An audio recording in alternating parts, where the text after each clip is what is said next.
13 de marzo de 1781. Un músico mediocre, organista de una pequeña iglesia, pero un gran aficionado a la astronomía, está a punto de pasar a la historia. Se trata de William Herschel. Su afición a la astronomía le había llevado a construirse él mismo telescopios cada vez mayores, hasta conseguir uno de unos 6 metros de largo que proporcionaba 200 aumentos. Herschel, como cada noche, se pone a la tarea de observar el cielo nocturno. Esa noche toca observar la constelación de Géminis.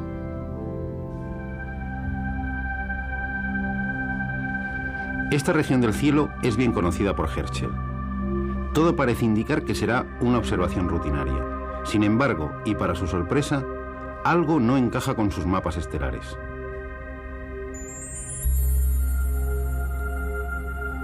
En medio de las estrellas conocidas aparece un objeto extraño, un pequeño disco de diámetro apreciable, es decir, algo que no es una estrella. Quizá fuese un cometa. Seguro que esa noche Herschel no pudo dormir. La noche siguiente miró la misma zona del cielo. ¿Y qué vio? El pequeño disco se había movido. Herschel había encontrado un nuevo planeta, el primero que se descubría desde la antigüedad. Sus ojos fueron los primeros en ver el 7º planeta del sistema solar, Urano. Calculada su órbita, se descubrió que su distancia al Sol era de 19 veces la distancia de la Tierra al Sol, lo que encajaba casi de forma perfecta con una curiosa ley numérica de radios planetarios, descubierta por 2 alemanes, Titius y Bode. La ley es simple y llamativa. Construimos la sucesión 0, 3, 6, 12, 24, 48, 96. Cada término es el doble del anterior.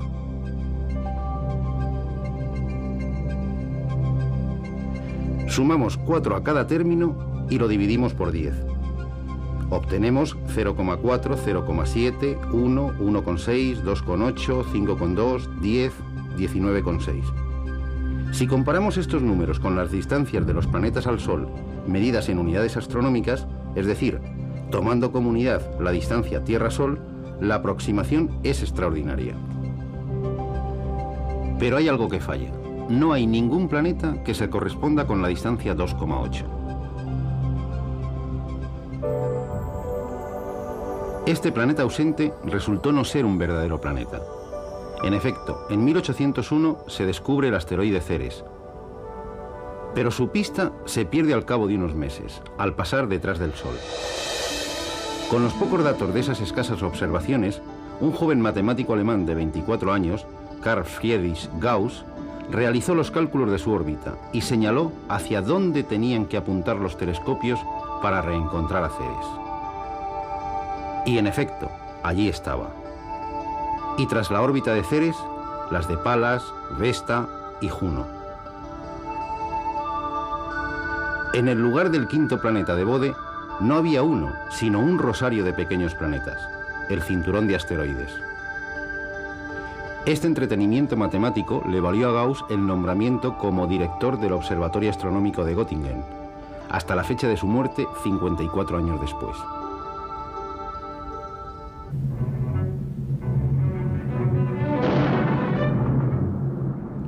En 1811, justo cuando los ejércitos de Napoleón extendían sus dominios por toda Europa, un brillante cometa hizo su aparición en el cielo. Muchos lo interpretaron como una señal divina que anunciaba el declive del emperador francés. Para Gauss fue la ocasión de comprobar el poder de sus teorías y métodos de cálculo. Y en efecto, el cometa parecía seguir con toda precisión los pasos marcados por él. Por cierto, y aunque el cometa nada tuviera que ver, el invierno siguiente fue testigo del desastre del ejército napoleónico en las heladas estepas rusas. Este es un pizarrín como los que se usaban antiguamente en las escuelas. Con uno similar, Gauss asistió a la edad de 10 años a su primera clase de aritmética. El maestro les planteó un problema de aritmética elemental nada simple para alumnos de esas edades. ¿Cuánto suman los 100 primeros números?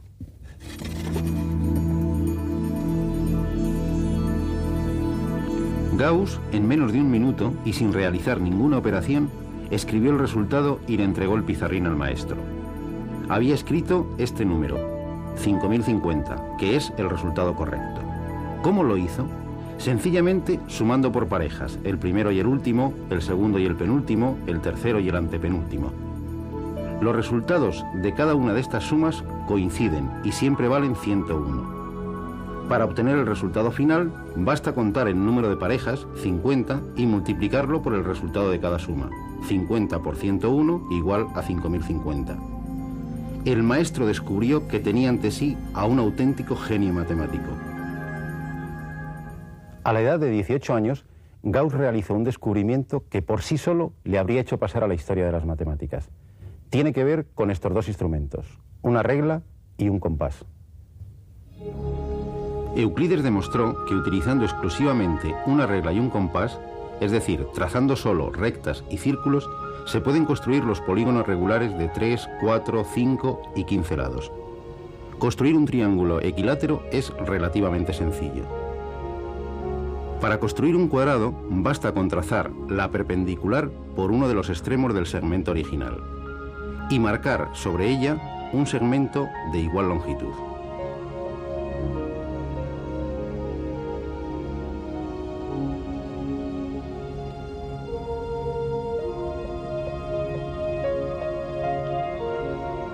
El compás nos proporcionará el cuarto vértice.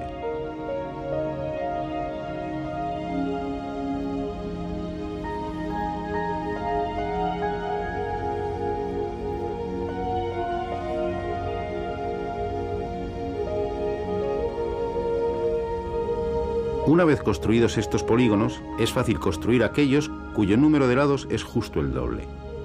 Es decir, el hexágono,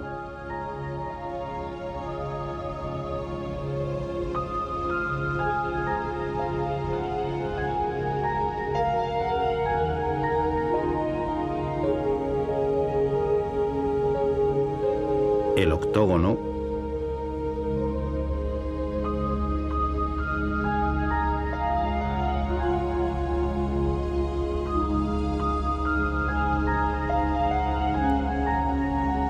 o el dodecágono.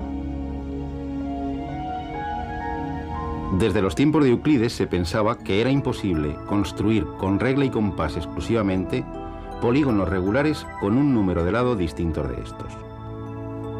La aportación de Gauss, que dejó perpleja a la comunidad matemática de la época, consistió en demostrar que era posible construir el polígono regular de 17 lados. Pero no se conformó con demostrarlo teóricamente, sino que descubrió la forma de construirlo. Una construcción similar a esta. Disfrútenla.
Gauss también demostró que los únicos polígonos que se pueden construir geométricamente son los que tienen un número de lados de una de estas dos formas, 2 elevado a n o 2 elevado a 2 elevado a n más 1.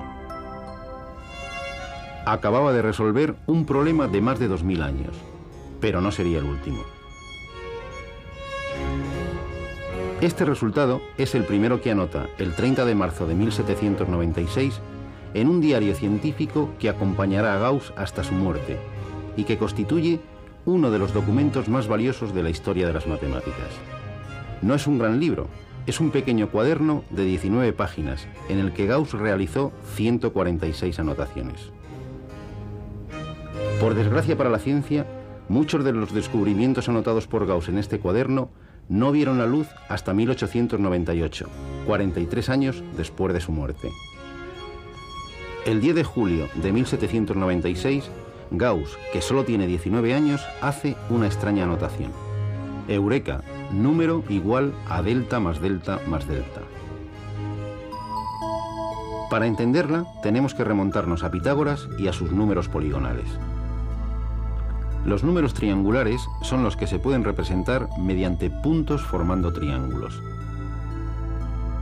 0, 1, 3, 6, 10, 15, 21...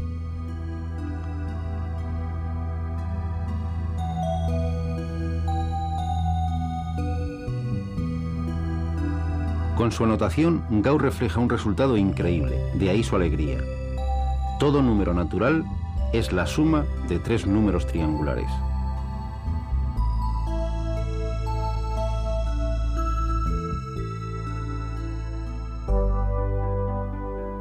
Los descubrimientos de Gauss no se limitan a la teoría de números. Sus contribuciones al álgebra son aún más espectaculares.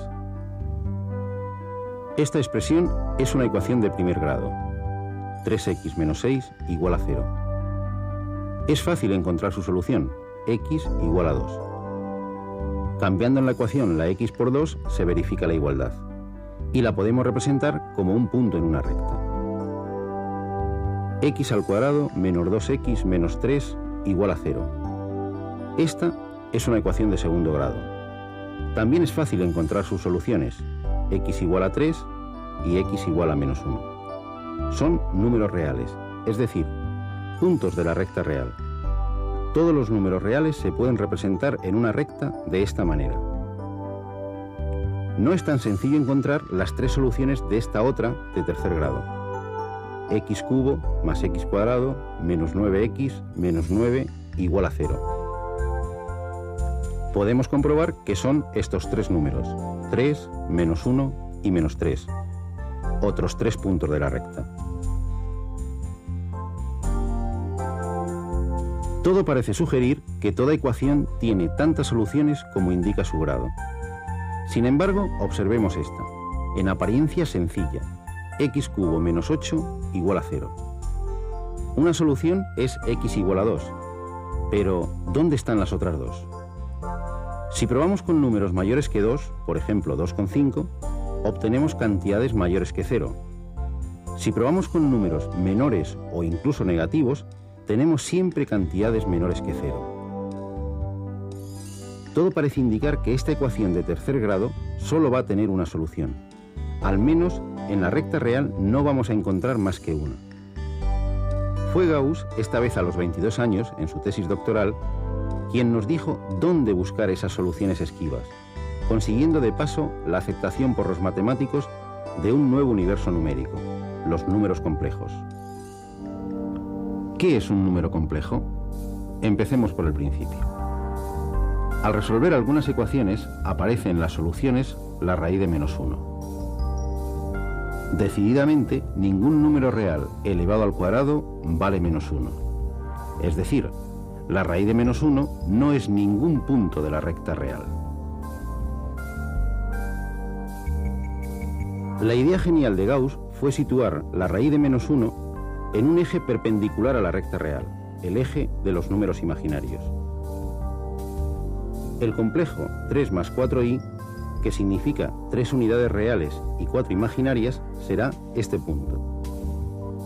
Menos 2 menos 4i será este otro. Así, cada número complejo estará representado por un punto en el plano. Volvamos a nuestra ecuación x cubo menos 8 igual a 0. Pues bien, Gauss demostró que esta ecuación tiene tres soluciones que son tres puntos del plano complejo. La solución evidente es x igual a 2. Las dos soluciones ocultas son los números complejos -1 más raíz de 3i y -1 menos raíz de 3i, que al unirse forman un triángulo equilátero. Gauss acababa de conseguir la aceptación por la comunidad matemática de un nuevo conjunto de números, los números complejos, que matemáticos anteriores como Wallis o el mismo Euler habían utilizado con recelo.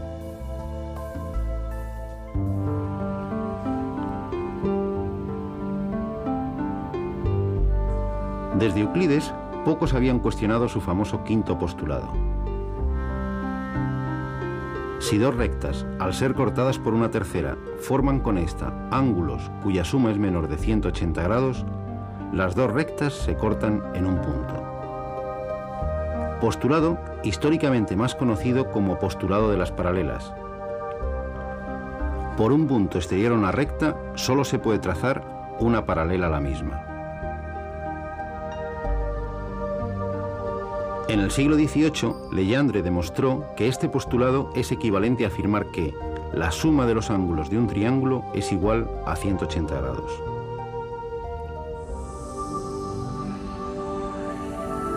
Gauss es uno de los primeros en poner en cuestión este quinto postulado.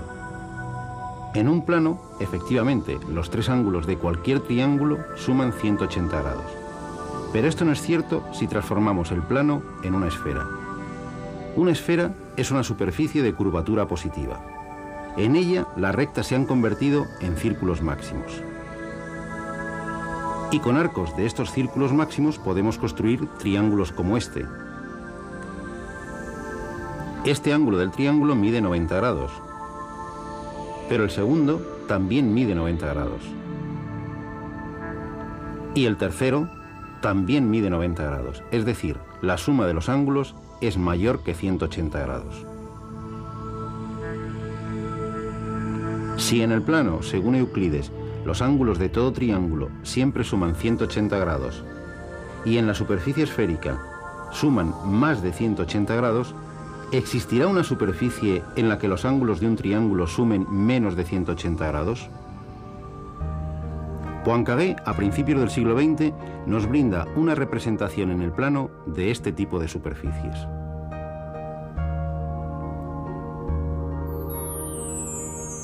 Pero es más fácil imaginarlo en el espacio. Sería una superficie de curvatura negativa, algo parecido a un embudo que se estrecha y se prolonga indefinidamente. Se le llama pseudoesfera. En estas superficies, las líneas más cortas entre dos puntos no son rectas, se llaman geodésicas.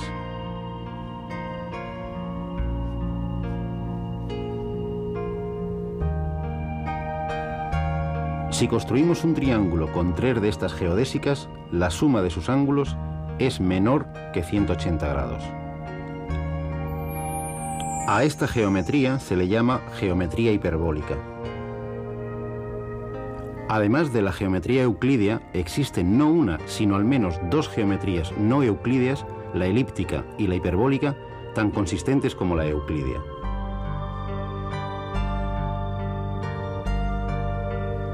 Una de estas geometrías no euclídeas serviría un siglo más tarde como modelo matemático a Albert Einstein para su teoría de la relatividad. En la primera mitad del siglo XIX, dos jóvenes matemáticos, el húngaro János Bolyai y el ruso Nikolai Lobachevsky, habían publicado casi simultáneamente su descubrimiento de la geometría hiperbólica. 20 años antes, Gauss había llegado a esos mismos resultados, aunque nunca se atrevió a publicarlos. Pero las actividades de Gauss no se limitaron al mundo de las matemáticas y al de la astronomía. Gauss colaboró con el físico Wilhelm Weber en numerosos experimentos sobre magnetismo. A ellos les debemos el invento del magnetómetro, un instrumento para medir la intensidad del campo magnético. Y fueron ellos los autores del primer mapa magnético de la Tierra. No es ninguna casualidad que la unidad de densidad de flujo magnético se llame Gauss. Por cierto, Gauss y Weber se comunicaban entre sus despachos del Observatorio Astronómico y la universidad, separados más de 2 kilómetros, a través de un telégrafo de su invención, unos cuantos años antes de que Morse emitiese su primer mensaje telegráfico.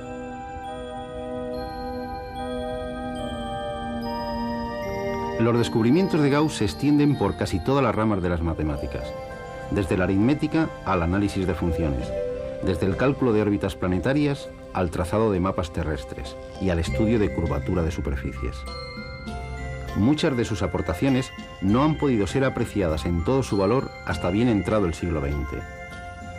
A pesar de su muerte, una fría mañana de febrero de 1855, podemos afirmar que Gauss vive hoy en todo lugar de la matemática.